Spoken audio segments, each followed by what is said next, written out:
on the show, we are going to be talking about something that we decided to talk about because of an experience I had recently. So, I was at this shindig, and my initial idea going to this party was that it was color coded, only rainbow colors, colors of the rainbow. I wasn't expecting to deal with those other people, and it's not that I have any problem with their lifestyle. It's just What did you call them? The other sex people? opposite sex. Opposite attracted sex people. people. Yes, I didn't expect I was going to have to deal with them on that night because it was this sort of night when I wanted to like throw my head back and just relax because I had a really stressful week. So I was thinking it was a people like us, we gotta stick together situation. I didn't realize there were going to be those other people there. And like I said earlier, I have no problem with their lifestyle.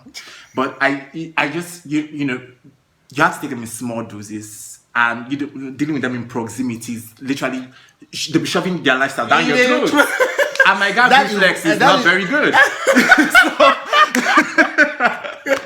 I mean, we all week long, you have to deal with this thing being flashed in your face all the time, like as if it's a constant camera popping in your face. So sometimes, like on a Friday night or something, you want to Yeah. And so that was my idea going to this shindig, that it was going to be just us and know them. Oh boy, was I wrong. So, okay, there was this situation. I was hanging with a couple of other guys, and they were involved in some not safe for work activity involving. they were making out. Yeah, it was a lot of teeth, lips, saliva, probably HPV. Nobody knows. Seriously? So you make something so sweet come off so irritating. Please. So that was happening, and I was like basically egging them on, like, go for it, yes.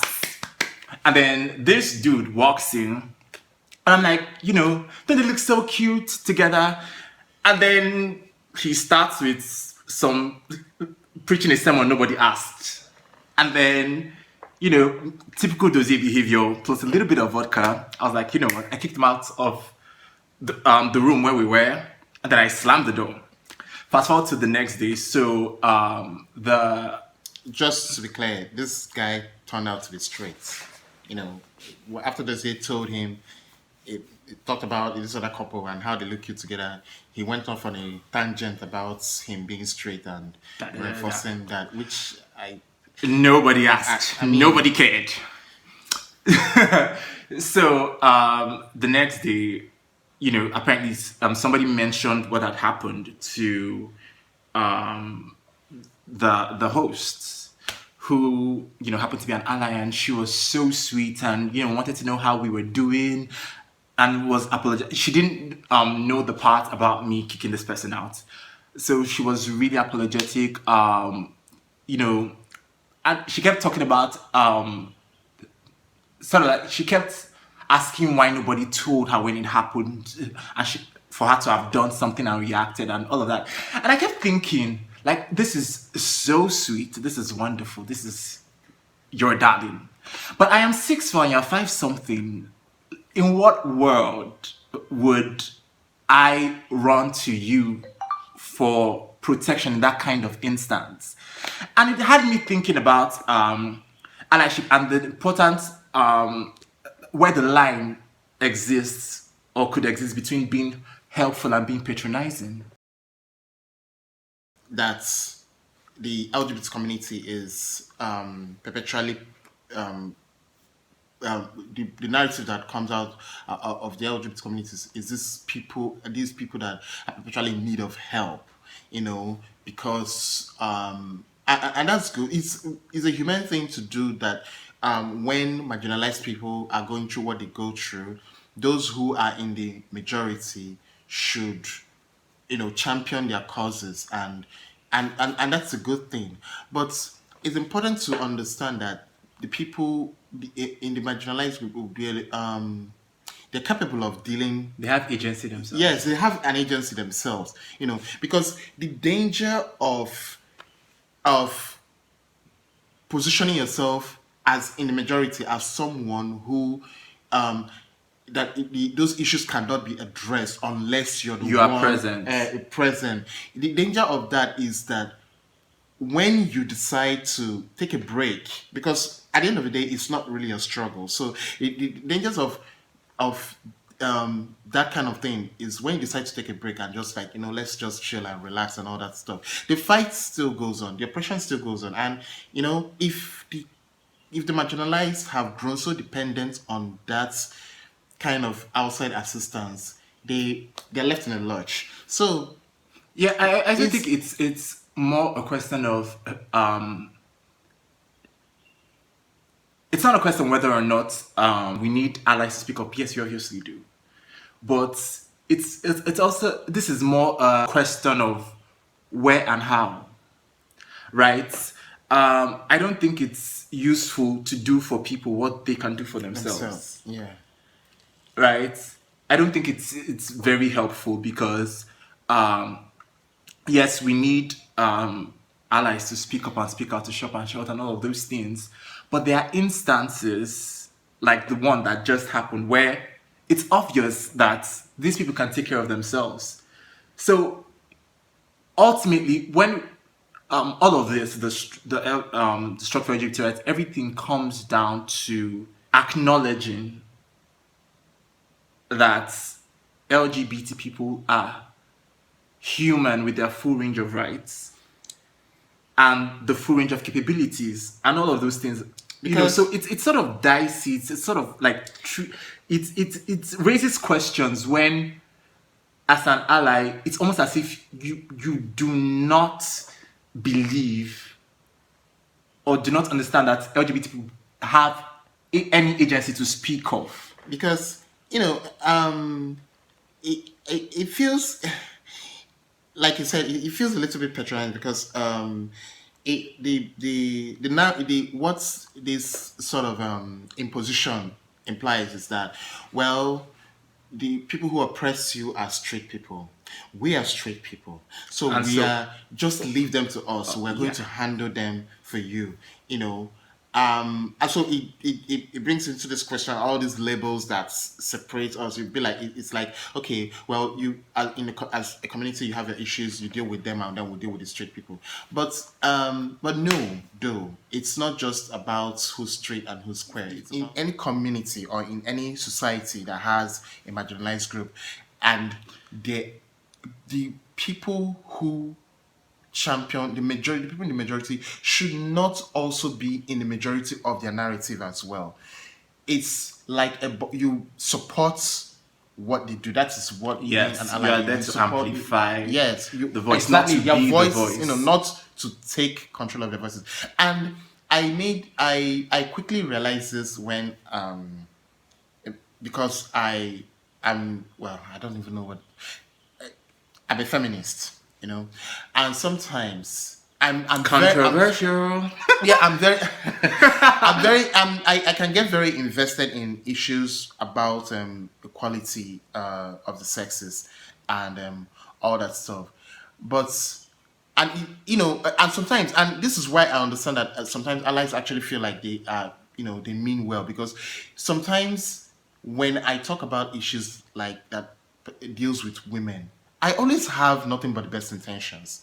And but there was a time on Twitter, I've forgotten the conversation we are having, and I was really talking and talking, and this woman, she got defensive and was like, "Hey, you need to back up," and I got a little bit offended, which in retrospect I shouldn't have, like, because, well, she has where she was coming from, but I was offended. Like, I'm here.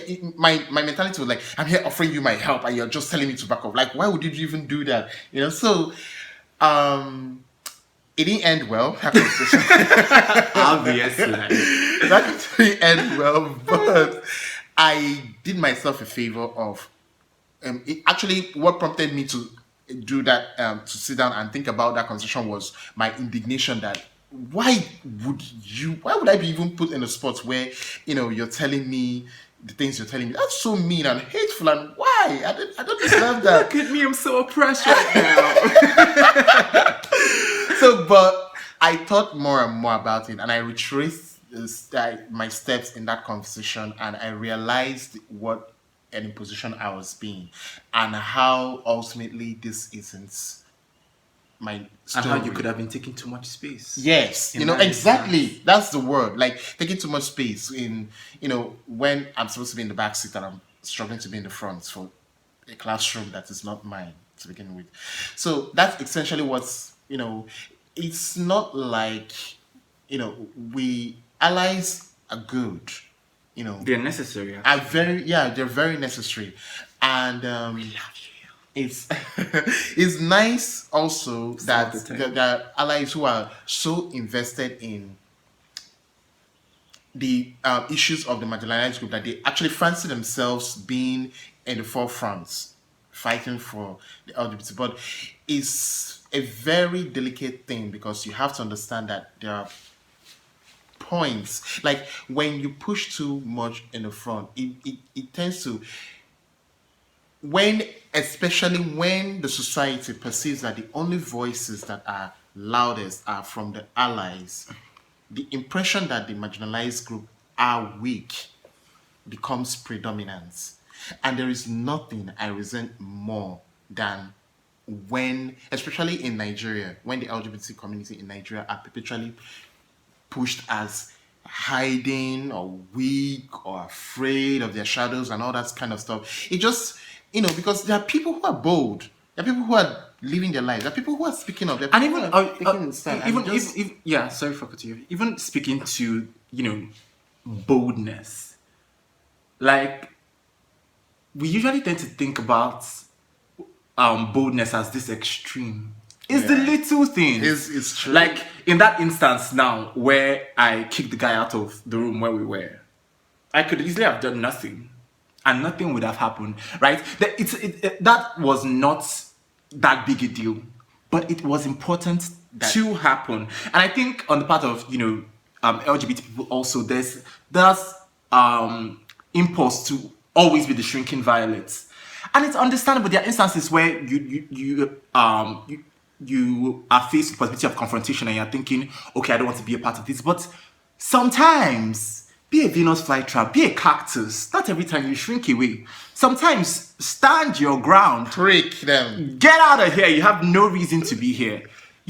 And like you have to interrogate the mindset behind having one response and one response only flights. Sometimes in any situation where there's a potential confrontation, right? You have at the very least two choices. You know, it's possible to not make the same choice all the time.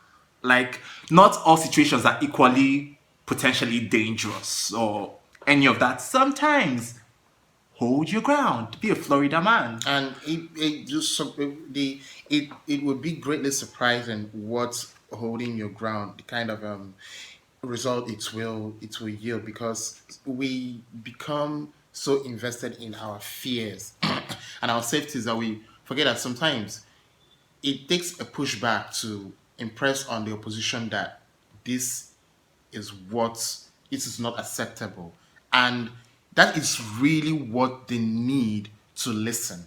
And it starts with the little things. Yes. It starts with the little things.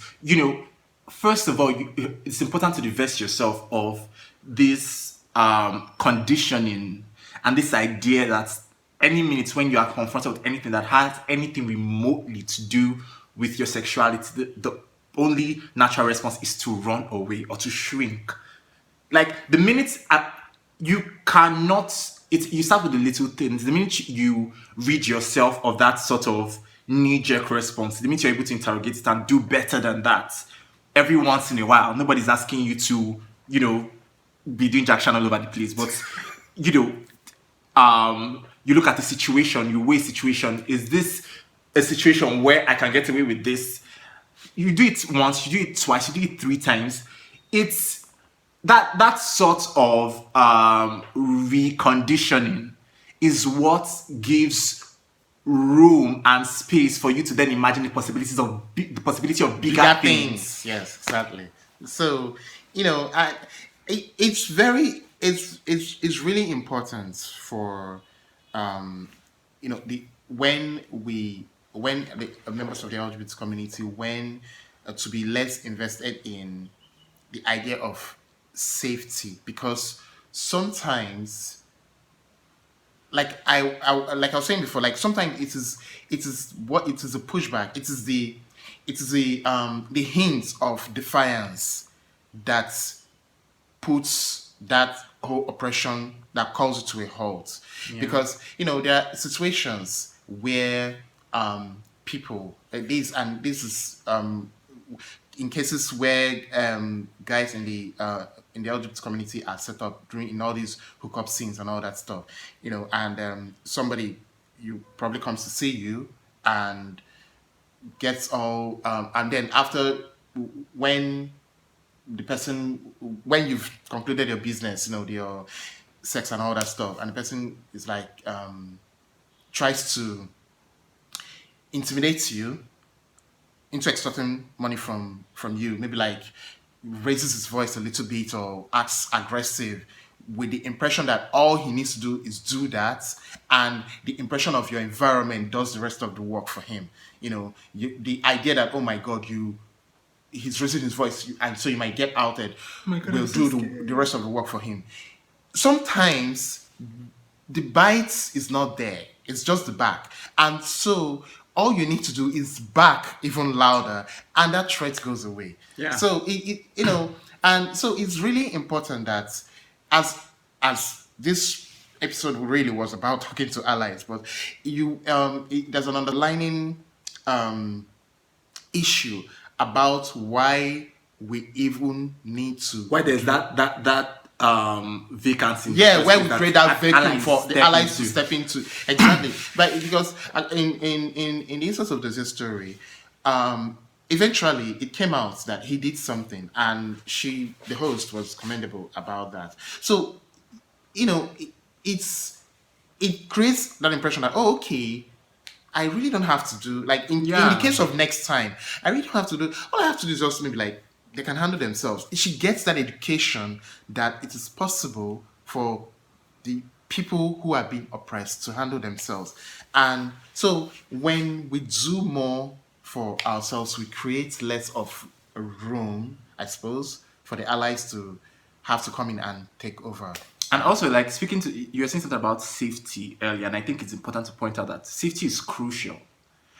But just as crucial as safety, having safety is also interrogating the extent of fear. How much of this is actually a possibility? And how much of this is just my imagination blowing this out of proportion? That is something that you have to constantly work with, because safety is necessary, it's very crucial, it cannot be overstated. But still, while we are all being safe and protective of our bodies and ourselves and our spaces and all of that, it's also important to interrogate that fear. How much of this fear is real? And how much of it is just an excuse for me to be in this cocoon? Sure. It's a difficult, question to ask yourself, but it's also really important. And Important it's to really ask crucial that question. in everybody's personal journey. So, on that note, we're going to end this episode. See you guys next time. Until then, I'm Chidozie. And I'm Walter. Toodoo!